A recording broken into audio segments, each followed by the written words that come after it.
online, on your mobile, and on your smart speaker. You're listening to the voice of a new generation. This is Kick Radio.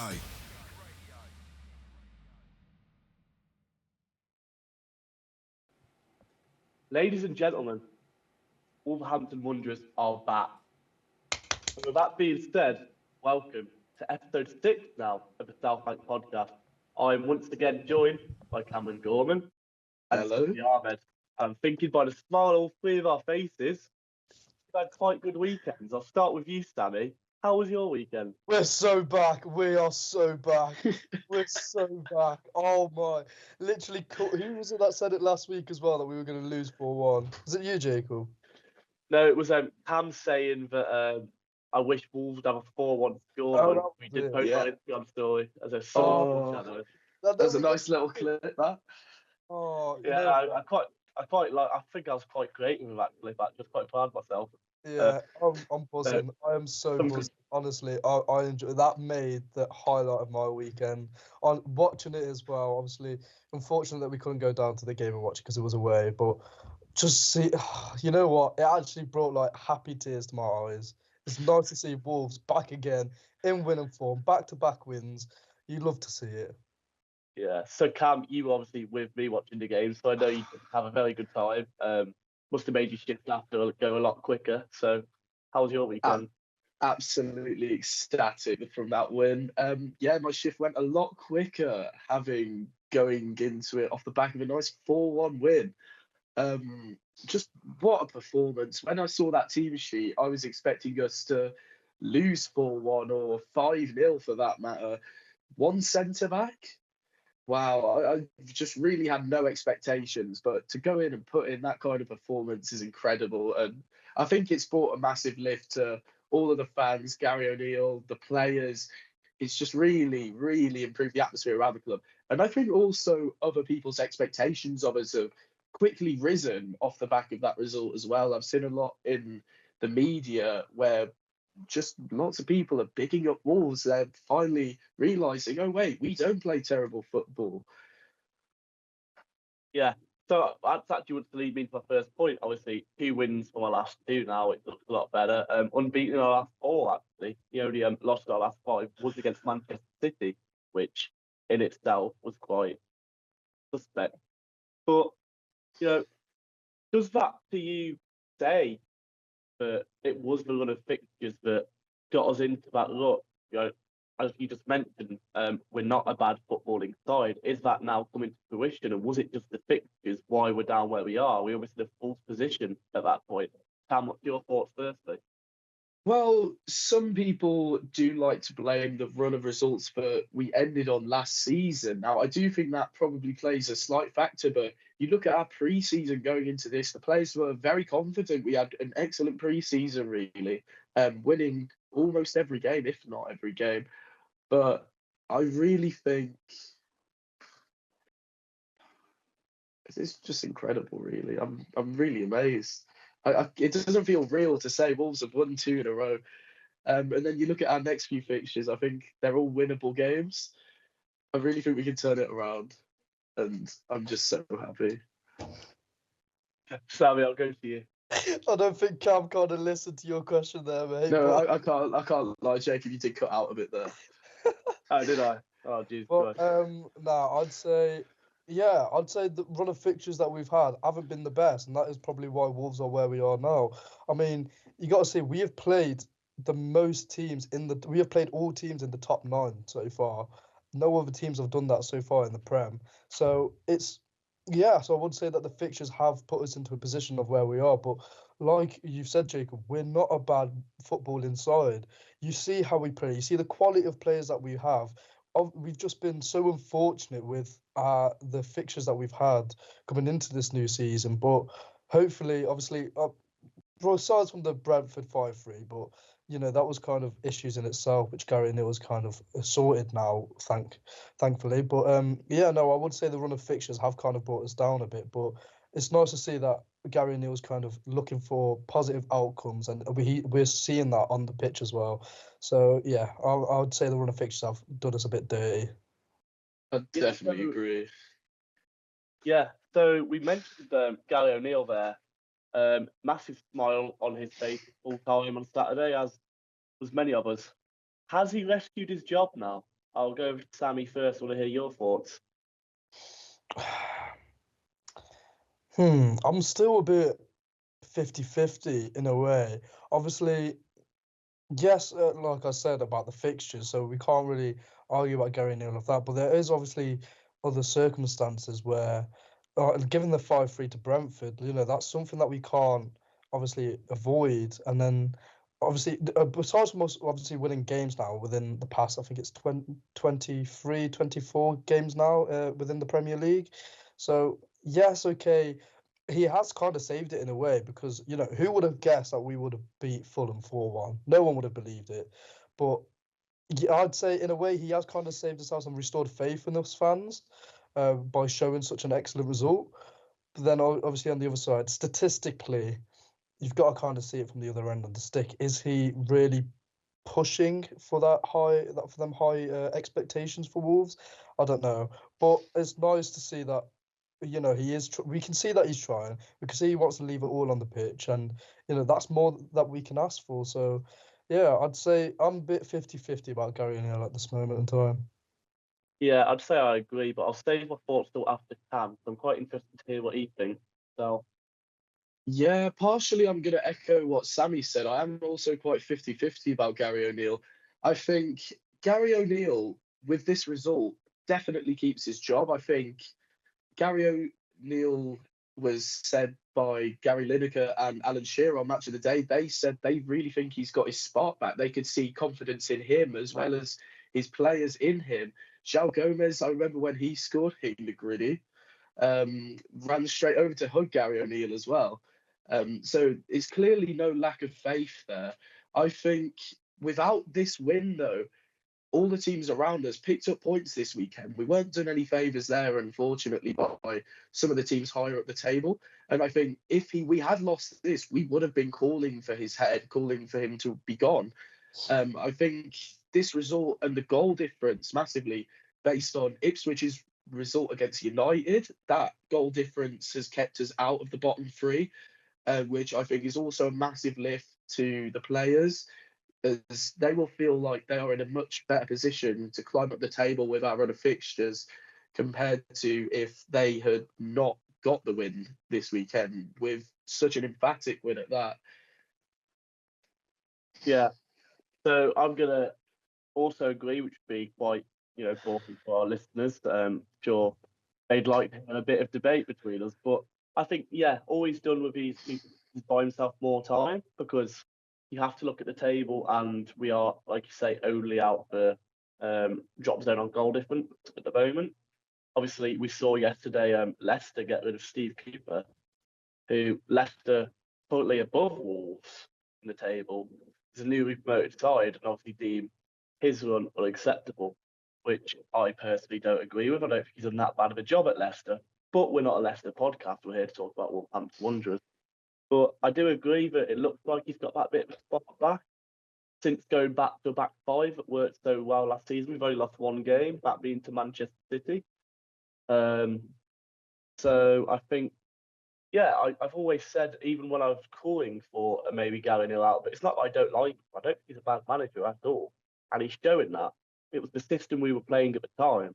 But like we say, we lose to Bournemouth and Everton our next two games. We're right back into these is Gary Neal the right person for the job shouts, because teams around us are starting to get points, and we will slip down the table again if we do end up losing these two games. I don't believe we will. I think with the good run of form now, and I believe we've got one player we'll come on to in a minute who is just going to absolutely continue to wipe the floor with the league, if I'm being completely honest. I'm very confident of that. And we'll speak of that man now. Mateus Cunha, just how good is that man at football? Cam, I'll go to you first. Mateus Cunha, you are the love of my life. You are amazing. What I found really interesting, based off this performance especially, I'm now starting to see a lot of debates between who you're taking in their prime, Raul or Cunha. And I think that comparison alone being spoken about speaks volumes as to how crucial he is for Wolves. I'm seeing already so many reports across the last 2 days linking him with moves. Can Wolves keep a hold of their star man? And other teams saying like, oh, Cunha's a player we should move for. Hands off. He's a Wolves man. He is in incredible form, statistically one of the best players in the league right now. Already in over 10 goals and assists, and that is just incredible at this stage of the season, especially for the position we're in the table. Pundits are also seeing exactly just how integral a cog in the system he is for Gary O'Neill.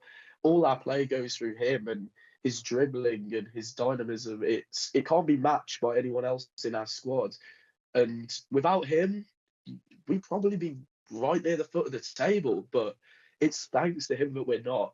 And I believe when we're in good form, we can play if he was injured and still get a decent result. But to get out of the rut we were in, it was so essential that he hit form.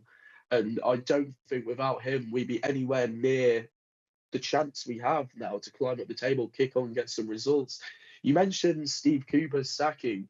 I also agree it was quite harsh in a way, but if you saw the Chelsea game against Leicester, they were atrocious. And I do think it's harsh sacking him against that, but we're only 1 point behind them now. And we were like 6 or something points behind them at one point, and we looked very adrift. We're already catching these teams in and around us because they're starting to drop points to each other. And while we're focusing on the teams that are already behind us gaining points, keeping breathing on the back of our necks, we are also doing that to the teams above us, and we have a real chance to move up the table now. Yeah, I couldn't agree more how essential Matheus Cunha is to Wolves. I think that Raul Jimenez comparison is very interesting comparison, really, because Jimenez's numbers obviously were incredible, but you've got to look at the team he was in. He's in a fantastic Wolves side that were flowing. We had the Neves, the Jotas, the Martinez. Never have in my life have I seen a Wolves player carry a team on its back like this man has. Maybe we can argue like Bakary Sacco back in League One. But I've never known a Wolves player just only Haaland's got more away goals than him this season. Honestly, I think at the moment, I've had this debate with my flatmate. He doesn't think he's worth 80 million. I say that's the least he's worth on this current run. I'd agree.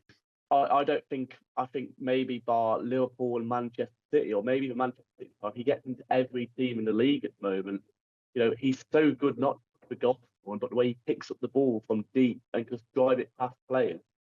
2 goals and an assist on the weekend. Without him, it's all hypothetical. It's 1-1. His brilliance for the first goal, the touch, obviously a fantastic ball by Lamina. The third goal is just incredible. And the little pass, rather than shooting for the Gomez goal that opened up their defence. He's just, everything he touches turns to gold at the moment. Sammy, what are your thoughts on Matheus Cunha? I highly doubt that they're negative. No. On the opposite end of the scale, bud. He's so underrated. I think now, after this win against Fulham, people are starting to realise how underrated this guy actually is in football.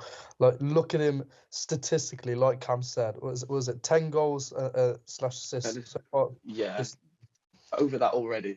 Yeah, over that already. We just, like Gary O'Neill said, you look at him right now, look at his form and his ability. He's what's keeping us alive. He is literally Wolves' blood through his veins. You see how he played against Fulham, like you said, Jacob, that pass over by Lamina, obviously that first touchdown, and then the third goal as well. Beautiful curler into the top right, back of the net. It's so incredible. But yeah, no, he is. If he keeps going at this current form, he will get us. And dare I say, he might actually push us for European matches. I know it's that's controversial. Very big. Controversial. You really think so? I think personally, if we keep fighting and keep having hopes, and obviously with Cunha being the way he is now in his form, you never know. Expect the unexpected. I'm just don't do this to me, Sammy. Don't do this to me, Sammy. You can't get me getting that hopeful. I mean, I do see where you're coming from. With our run of fixtures. They're all winnable. Our next 5, I think we could win all 5. We do have that potential. We do that. we are climbing up towards that end of the table. But I do think it's far too soon to say something like that. I think that's a very bold statement. But you know what they say, Sammy, dreaming's for free. So I won't say never, because I wouldn't complain if we got Europe again. But I really think that's a crazy statement right now. I think we need to focus on the task at hand, and that's making sure we're climbing up the table, getting away from that relegation zone. And once we've done that, maybe we can think about building for something else. But just little bit extreme out there for the listeners. It's like throwing a social hand grenade in. Oh yeah, he's got us our clip for the week anyway, so that's good. This is nothing I thought I'd be looking at, but if I've got the table up now. We are 10 points off 7, which that's a lot of ground to make up already. If we were, I agree. For Europe. So the season hasn't ended yet. So no, season's barely getting started, but exactly. That means there's a lot of time for Wolves to come good, but also means there's a lot of time for Wolves to fall off a cliff. So, yeah. But we spoke a lot about Mateus Cunha and but any other standout, because it was obviously a highly rotated side. I'd like to mention Malan Lamina, who I had some pretty choice words for his performances as of late on Saturday. Always been a big fan of Lamina, but I think lately he has, evidently been a bit more poor, and he was asked to play that centre-back position, which I think the first 20 minutes or so he did struggle a bit, but once he grew into it, he was fantastic. That second half, unbelievable. Obviously, the ball for the first goal, and what hasn't been spoken about enough is his picking up the ball and running for the fourth goal, Gonzalo Guedes' goal. It's unreal. I think another standout for me, Rodrigo Gomez. Obviously, a rare start for him. I thought really put himself in a good light. Sammy, any other standouts for you? Obviously, we keep talking about Cunha and then Lamina. I would say João as well, João Gomez. Obviously, fantastic game. Obviously, it's the expectations that we expect of our Brazilian midfielder. But, for him, he's got my shout. And as well, someone that made their Premier League debut as well, Alfie Pond, going in for 1 minute. Alfie Pond making his debut. Congratulations. No, for me, those are my kind of standouts. So João as well is so incredible. I can literally just cry just thinking about him right now, honestly. Yeah. I mean, I've had stops in João Gomez from the moment he walked through the door. I mean, Cameron will tell you I've been waxed lyrical about this man. To the point where performance is that good at just what we expect. Yeah.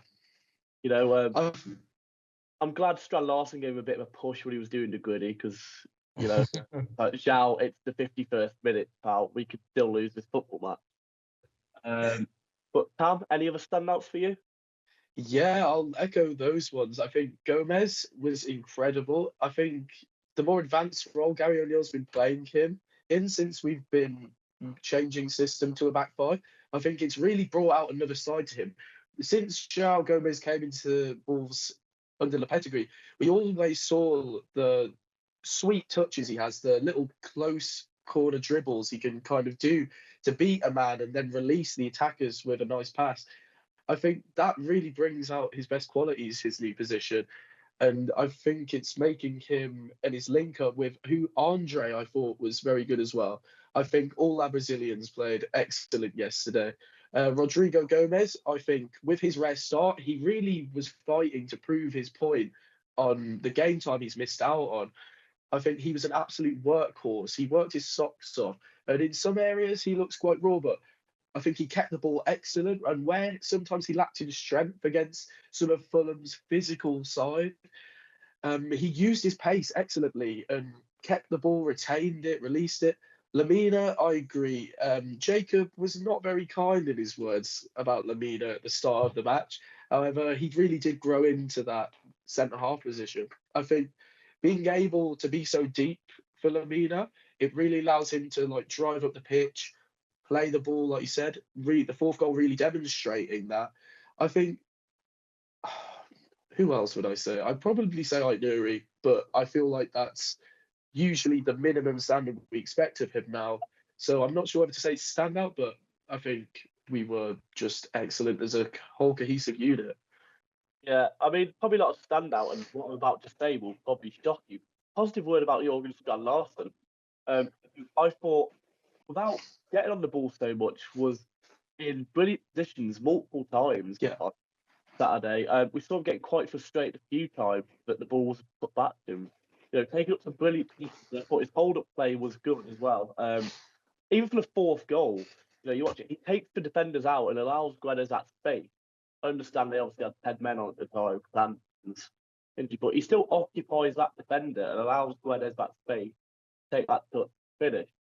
But it was 4-1, but it could have very easily been a different scoreline. Fulham, a fair few missed chances. A very respectable miss by Raul Jimenez, I think. That wanted to score against his former club. Another one by Harry Wilson, just smashing the crossbar. Could have been a very different day if we were a bit fortunate. Sammy, was your heart in your mouth the way it was mine for the majority of that game? Because Fulham were coming very close. Yes, by far. Seeing, obviously, when I saw the ball get whipped in and then I see Jimenez there, I was just like, oh no, here we go. And then for him to just hit the post, no one would have believed that. No one would have believed Raul Jimenez, one of Wolves' best players back in the day, has just missed the open goal. But, we've got no hate for Raul Jimenez. Obviously, we were all chanting when he got subbed off the pitch. We all love RJ9. But yeah, Harry Wilson as well. Incredible player for Fulham. Absolutely incredible. I felt like he was a bit unlucky with certain circumstances within the game to not bag himself a couple more goals. But, I bet Marco Silva, he was fuming at the end of the match to his players. I don't know how he thinks he's lost that, but we'll take it. We'll take it at the end of the day. It was a very intense match. It was one game that you guys needed to watch. It has to be one of the games you have to watch. I mean, you mentioned Marco Silva, a few minutes players at the end, but for me, he cost his team on Saturday. Making 5 subs very preemptive. I think, 72nd minute, they've made their final sub. And then having to go down to 10 men because of Anderson Bernard. I think he showed a lack of trust this players Saturday. Making so many subs so quickly. Adama Traore coming on and then not having the greatest game at all. Cam, what are your thoughts on what could have been a very different day for? Yeah, you just said a few of the points I was going to address. Adama, I think we did very well to keep him quiet when he came on. I remember we were saying it's going to be perhaps 2-0 Fulham, Jimenez and Raul getting goals, but luckily we kept them both quiet. Jimenez, due to no fault of his own, I think he was very unlucky to hit that crossbar, and I think that goes in. It would have been a very different game, but we got that luck. Sometimes you need that rub of the green, and I think it really enabled us to kick on and go get a result. Harry Wilson, what a goal that would have been if it went in, but thankfully it didn't. And honestly, I think Wolves have deserved a stroke of luck sometimes this season, because I think we've very well been on the wrong end of that in some of the games we've lost earlier in the season during our poor form. But I think the team really stepped up yesterday, and I think it was a mature performance in a sense, because they sustained a lot of pressure from Fulham. Iwobi always turns into Ronaldinho when he plays us, got his annual goal against us, and he was really tearing apart Abbey Field. I was surprised when they took off Andreas Pereira also. I thought he was really doing well against João Gomez and Andre, because he must know them from Brazil training. He will know what weaknesses to exploit. But I was thankful to see him go off, and I really think Marco Silva cost the team himself. I think without, like you said, the trust, or lack of it rather, he's shown in his players, it could have been a very different day for Fulham, but we're not going to complain. Their loss is our gain. Got that right. Yeah, I did rhyme. So it was quite surprising to see Andreas Pereira taken off. He was 5th in the highest chances created in the Premier League last season. They kind of lost that creative spark. I think he doesn't get enough recognition for things like that. I was quite surprised when I saw that. 5th most chances created in the league last season. Clearly a very creative footballer. But I've had enough of this talk about European football now. One of my questions is, do you still see a scenario where we go down after this current run of games? Obviously, Sammy's dreaming of Barcelona away, but put it very well with Barnsley away instead. Sammy, I think we know your thoughts. I'm going to go to you first. I don't. The thing is, we had the same thoughts last year with Wolves. We do so bad at the start, then towards like the November to January period, November to February period, sorry, we do quite well, and then we slowly slope off again. But no, I don't think we'll be getting relegated. I don't. I think everyone thought about it at the start, but they didn't actually clock onto how shafted we've been with our fixtures. But no, I can see us staying up. Like I've spoken to other people as well. When you describe the Premier League, Wolves are in that Premier League. We're not someone that deserves to be in the Championship, or we are Premier League. It's in our veins. It's in the club.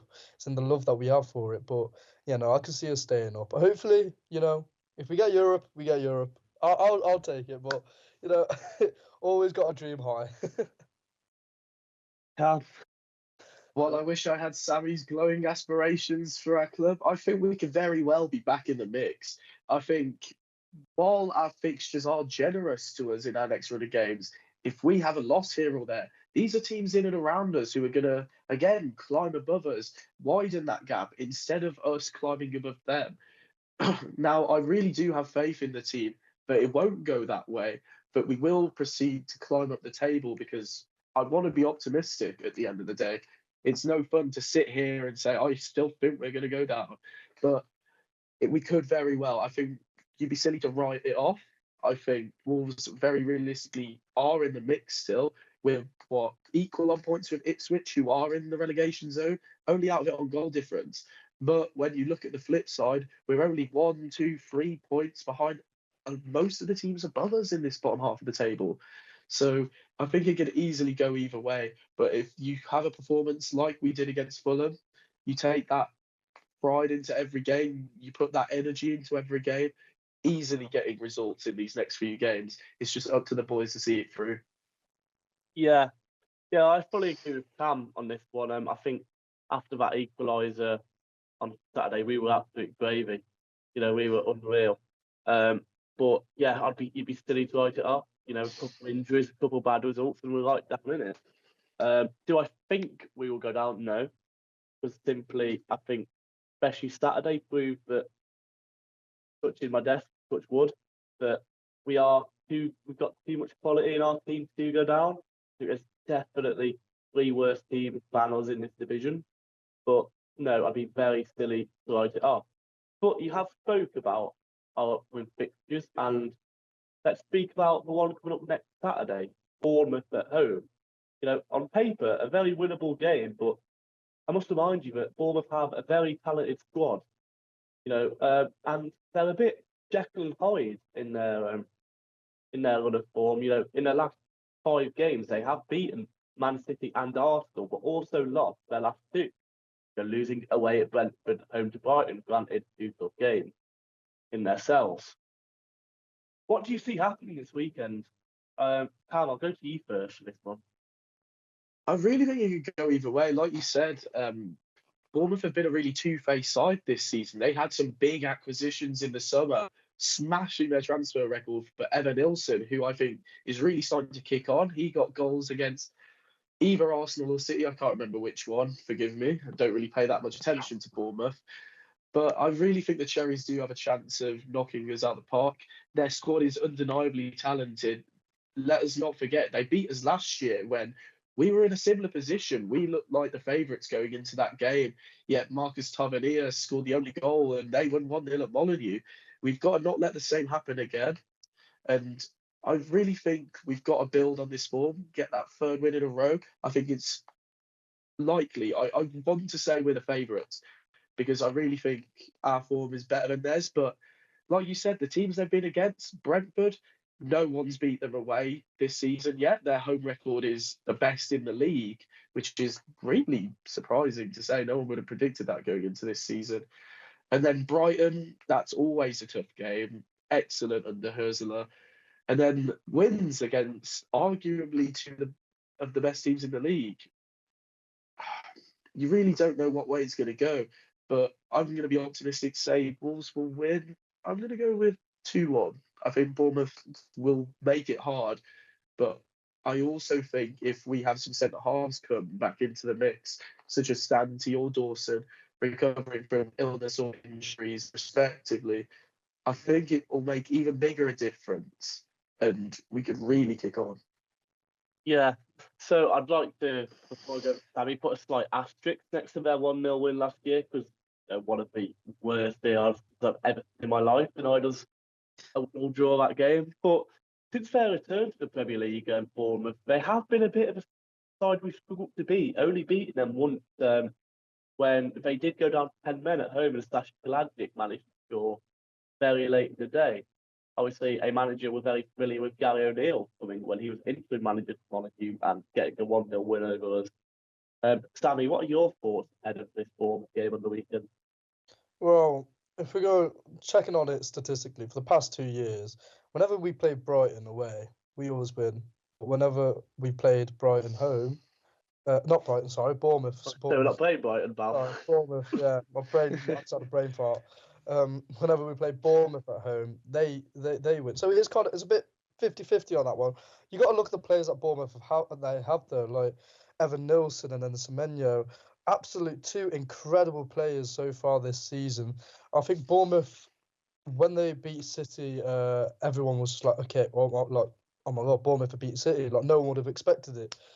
I think it is a struggle that we always have whenever we play against Bournemouth. It's the same with most mid-table clubs that we ever play. It's a bit 50-50 whenever we play them, but hopefully I'm calling it either a 2-1 win or, if needed, I'd say a 2-2 draw.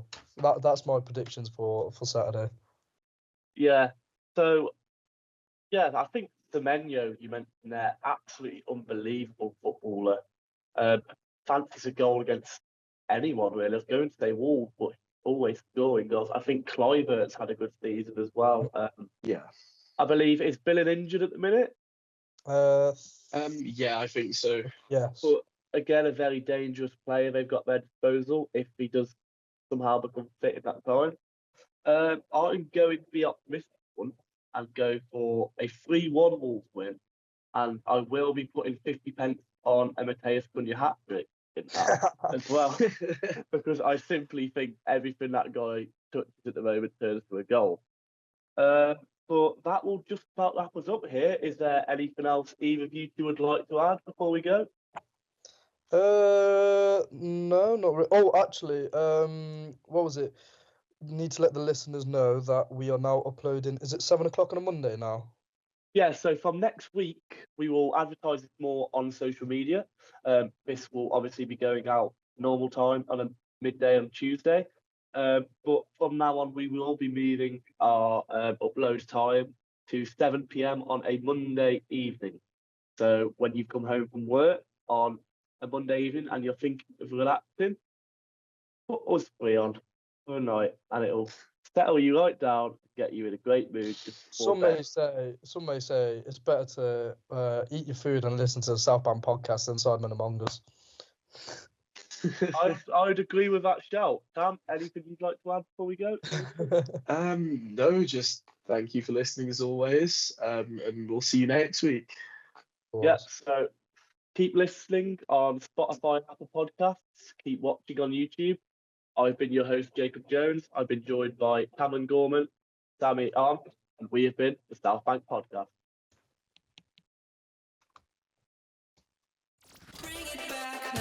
Youth voices matter. We are Kick Radio.